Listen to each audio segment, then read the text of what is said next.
Hey everyone, welcome to the Big Stud Sales Podcast, where I hope to help you nail construction selling. I'm Mike Claudio, owner of WinRate Consulting. I am a construction sales, business development, and leadership coach who focuses specifically on the remodeling industry. And I brought in my marketing expert, Ryan.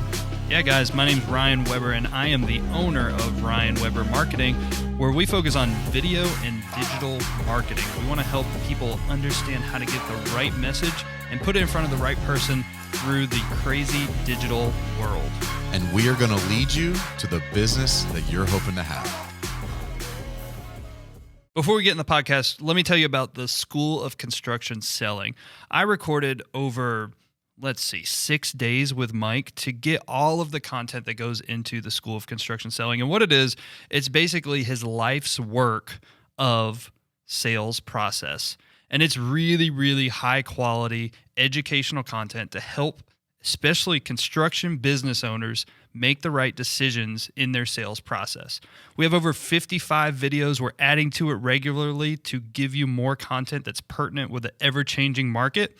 And if you want some more information as far as how to get involved and learn from what Mike has done, check out the show notes, shoot him a DM at WinRate Consulting on Instagram, and he'll be able to give you the link of how to get going.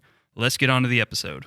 What's up, studs and studettes? Welcome to this week's episode. Today that I am concerned, I'm bothered both on my own front and on a lot of people I talk to about frustrations around enough time to do different things in your life, enough time. And honestly, I think it comes down to the confidence to get it started. And it starts with auditing your life. And it's not just about where are you spending your time, how are you spending your time, but it's also about who are you spending your time with and what are you spending your time doing.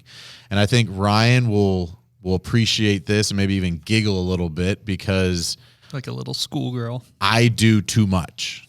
Yeah, I've been telling you that since I've met you. So, and yeah, it comes with its own, you got to grind a little bit, but there has to be some balance, but there also has to be some, what are you doing in your life? And specifically like today, I'm looking at my Sunday. You know, we record on Sundays. I think it's every other Sunday at this point, but around like, how am I spending my time to prepare for the week? But then I thought about, well, how are people spending their time throughout the week and creating an environment for themselves that they can be successful? So the first thing I want to talk about is auditing your time. When you're looking at your week or you're looking at your days, how are you structuring it in order to be as productive as possible? And so Ryan, like you right now, you manage a lot of fronts, right? You have the law firm, you have me, you have a few other bigger clients, and then a handful or a growing number of smaller clients. I have about 12 that I manage monthly now. So how are you, not just for yourself, but for your team,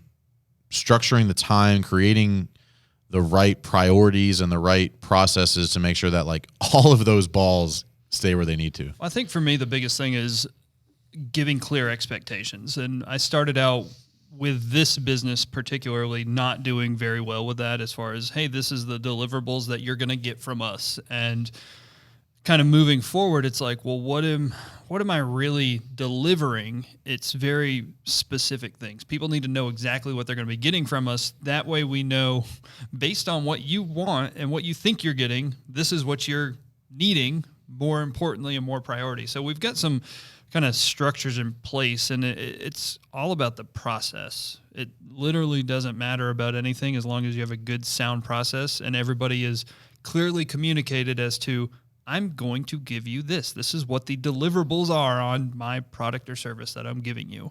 And I kind of, when we were starting, I kind of dropped the ball on that because it was so new, you know, as far as managing multiple people. But then it comes into, well, what do these people want? What's a priority to them, and what are they paying me for?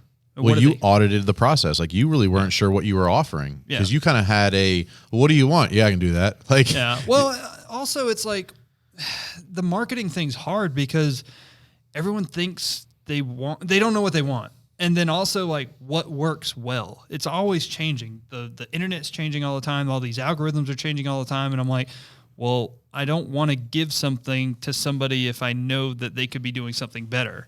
What I think you do with both sides of that coin, like people don't know what they want or they think they know exactly what they want. They're going to push you in that direction. And the truth is definitely somewhere in the middle, right? Yeah. And, we went through that of a little bit of a growing pain at the beginning of like, what am I getting and how are we communicating and how often are we talking? And we were both going through a similar growth period, mid 2019.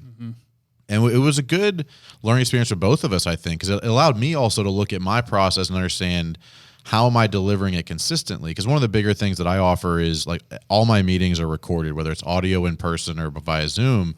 And I wasn't doing that consistently at the beginning. So I had to create a new process so that I could set the proper expectations. But, one of the bigger things that I think I've learned over the last year is that confidence.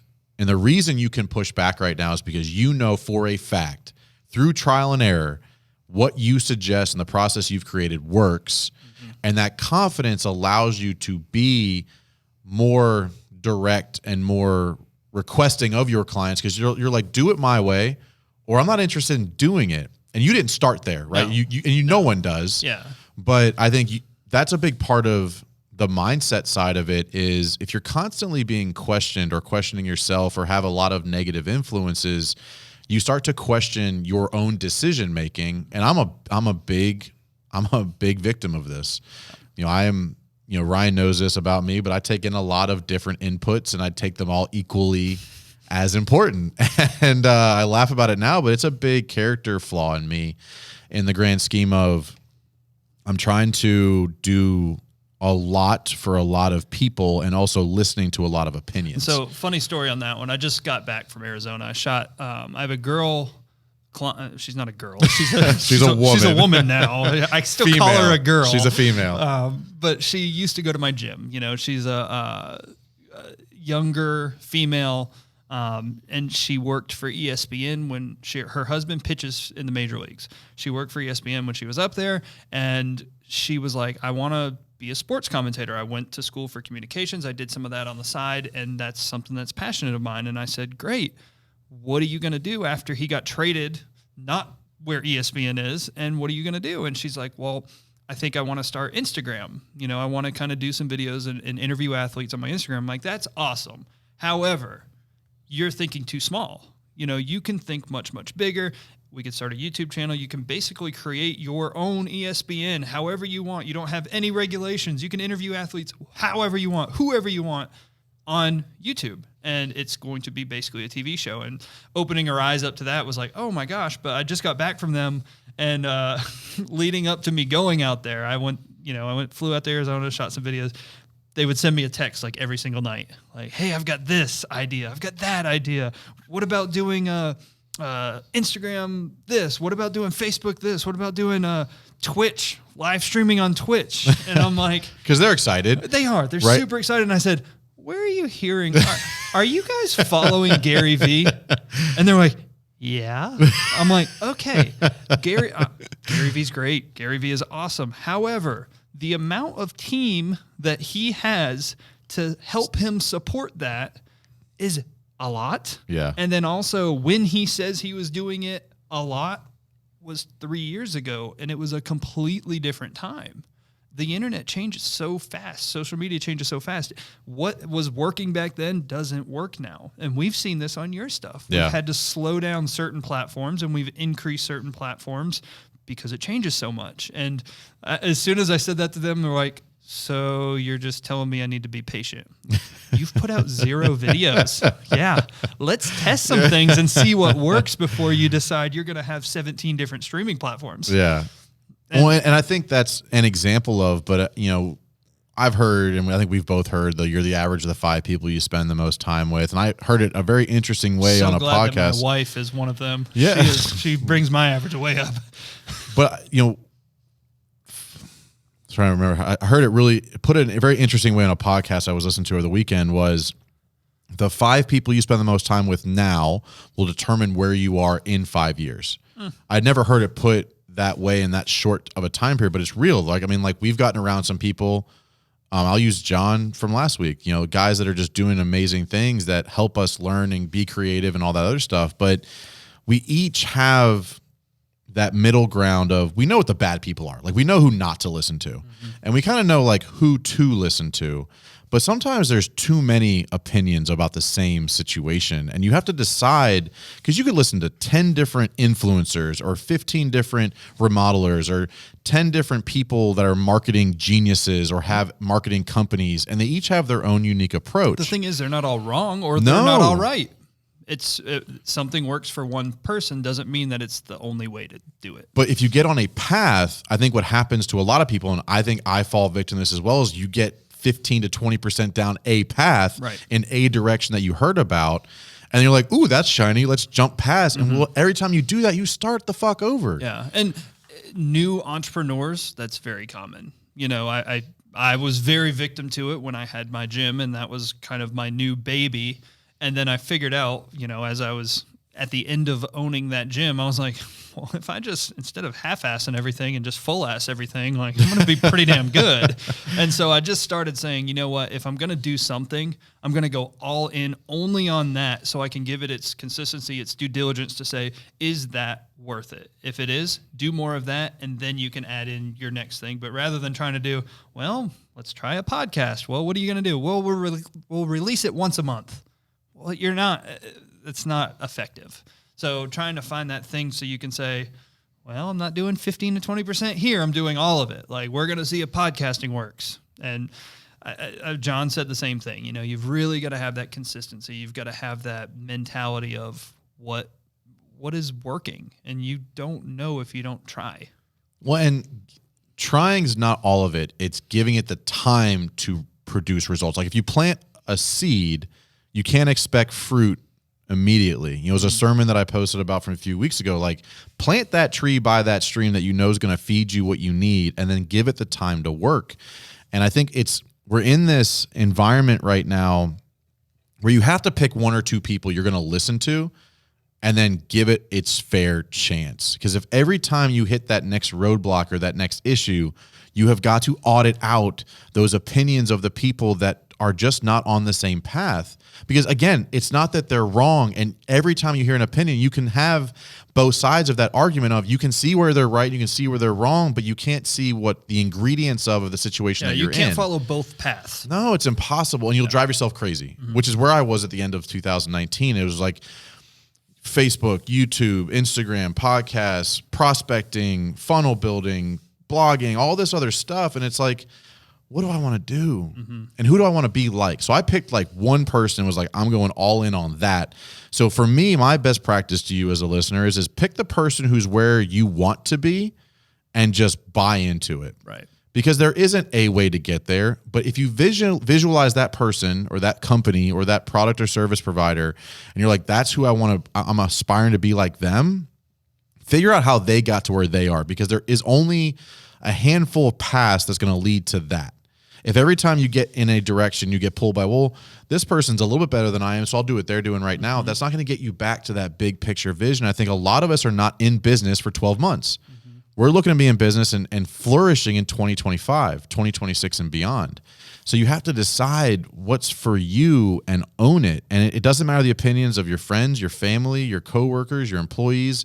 You have to buy into your vision. And for me, this is important. I think you would agree with this, is at the end of this path or this journey, whatever that might be, I want to be able to look back, successful, failure, or indifferent, and say, I did it my way so that I'm confident that I did the best I could do. Not that you had to win, but I'd rather fail on my own terms than say, why did I listen to that guy? Because how many people are getting screwed or taken advantage of by the online marketer? I'll build you a funnel, I'll turn you into a millionaire. And there's plenty of them. You're $5,000 later and no results. We always talk about how we hate SEO. Like, I don't hate SEO. I like it, but it's not my focus. It's not the path I go down. Is there other people out there that do marketing and SEO and crush it? Yeah, 100%. It's just not the one that I have built my business on and have solely focused on. And same with you. There's other consultants out there that do specific things.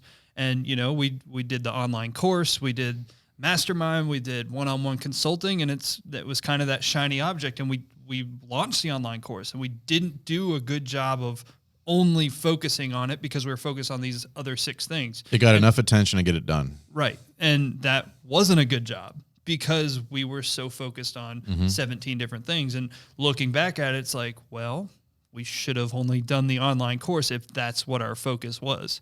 So we have it, but we didn't do our due diligence to say, we're going all in on this. And so, you know, we see it in the clients that we consult with. Mm-hmm. We see it all day long with other businesses, because it's, like you said, that shiny object syndrome.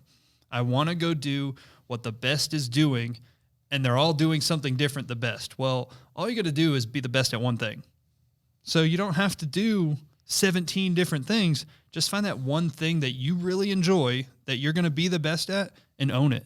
And then once you're the best at it, and that might take 5-6 years. Yeah, that's where the patience comes in. You can try something else. But that's where the patience comes in, is decide on a path and like decide, I'm going to be here for 5 years. Mm-hmm. And I'm not sure I've fully made that decision yet, but you know, I'm definitely a lot closer in understanding what I'm trying to do with WinRate and where I'm trying to take it. And the speaking engagements I have this year, I think are going to be a catapult to the brand awareness of me going forward. But it all started with me auditing what I'm doing every day. And for those of you out there right now that do not have a consistent structure to your schedule, who do not have a consistent morning routine, who do not have a consistent diet or exercise program, you are literally setting yourselves up for failure. Mm-hmm. You know, I think me and Ryan are both physically active. I think we prefer to eat healthier for the majority of the time. Like, we each have our own little slips. We've had our own little valleys I'm in Death Valley right now. I'm in the Grand Canyon.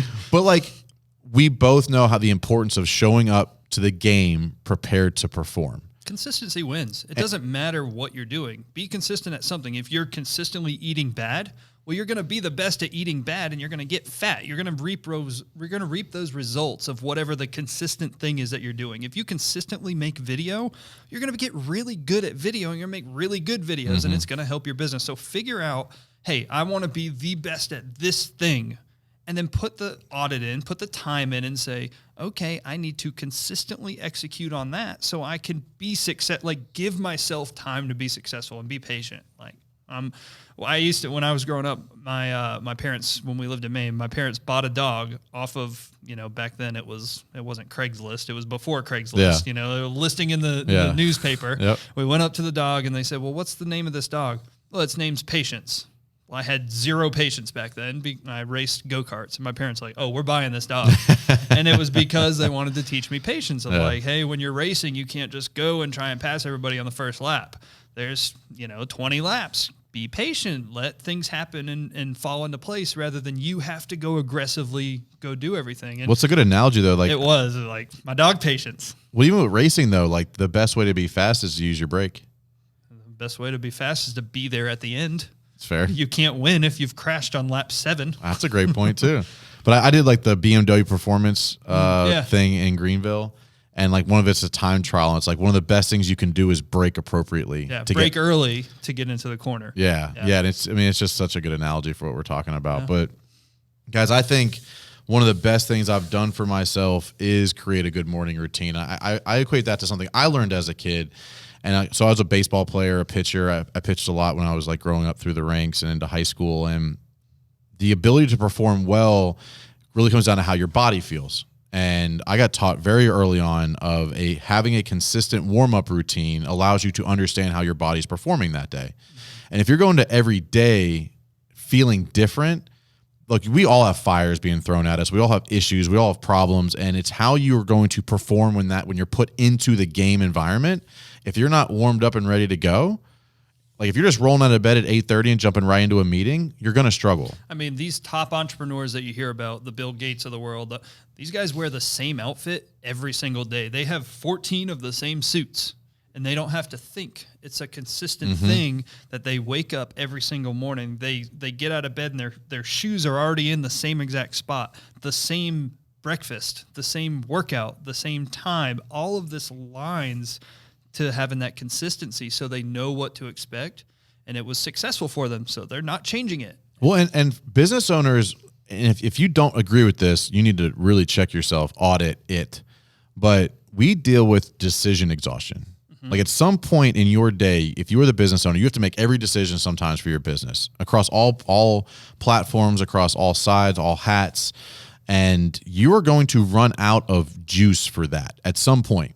So you have to limit the amount of decisions that you have to make every day. Like when I don't set my gym clothes out, I wake up frustrated because I got to go search for it. I'm half asleep. How good am I going to look today? No, I got a match, right? Not me. You should go to the gym with me. But for me, like I want to feed my body and I want to feed my mind every morning so I can go into my day warmed up and ready to go. So like I go to the gym and I read and I eat well every morning. And that allows me to start the day right because look, in my environment, and I think you slightly, but maybe not as much, but like I can't have an off day. I give business owners advice for a living. I can't come up showing next week and be like, you know what, man, that was a terrible idea. I was just feeling bad. Don't do that. I can't give. Oh, by the way, what I told you last week, that was real shit. That was stupid. That was the worst advice I've given him. No, but like I'm not entitled. I don't get to do that, or at least I'm holding myself to that level. I've done that though. Like I've showed up where I'm tired and I'm like, I don't feel like shooting videos, and I'll get back. I'm like, this sucks. Like I have to go back and reshoot some of this because it was bad. Like, and that was on me. It wasn't the person. It's like, I didn't take the extra 2 minutes to set the camera up in the right spot or get the lighting right. I didn't go get the other light or something like that. And I'm like, that was just me being lazy. I can't do that. Well, I think we appreciate that because we are men of excellence to an extent. Like we are high performers. We want to do a good job. And I'm just not going to allow myself to limit my own business growth because I had a bad day or didn't prepare properly. And the most important things of my week are my Sunday routine, which includes church, meal prep, week prep about my tasks for the week, and if you know about what I do with the block scheduling and how I assign tasks to specific days, and then my morning routine. If I do those two things well, I basically have a game plan for my entire week, and I wake up every day ready to execute. And if I just follow the game plan, I'm going to have a successful week. If you're waking up right now unsure of what the day holds for you, what do you think's going to happen? Yeah, I'm I work very high level super early in the morning. So I want to work out and go get my physical fitness done, but I get so much done early in the morning. I get up generally and go work. And from 6 to 8 a.m., I usually get my best work done. That's your creative time. That's when you're operating all cylinders. And then, I can shoot video in the middle of the day and do my workout in the middle of the day, but I know that's the best time I perform. So it's just like you said, setting up that routine and knowing what you're doing when you wake up in the morning and auditing what's the best practice for you. Yeah, I mean, guys, I'm not trying to knock anybody specifically, but I just see so many people not reach or not able to reach their potential because of just poor planning. Mm-hmm. And a lot of times you don't know what to do. So you need to audit how you're spending your time, who you're spending your time with, who you're listening to from a business or life perspective, and what you're consuming. I think those are the four main parts of it. From a food and information perspective, you've got to fuel the machine, and the machine has to be on a routine for you to be able to pump out good product, good service, good client experience consistently, or you are just going to be grinding your face off every day and going nowhere. Thank you for listening. My goal is to take the guesswork out of how to properly sell within the construction industry. Once you nail this part of the process and get your sales and business development clicking, it makes everything about the job that much easier. If you have any specific scenarios or questions you want answered, shoot me an email, mike@bigstudsales.com, and follow me on Instagram at WinRate Consulting. Remember, win fast and win often.